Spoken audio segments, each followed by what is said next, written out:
¿Sabías que el antiguo manuscrito Crónica de Usberg predijo una explosión estelar que se repetirá en 2024?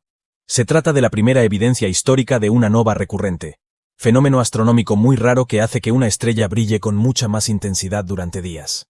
Hace más de 800 años, un monje observó que una estrella de la constelación de la corona boreal había aumentado su brillo de forma notable.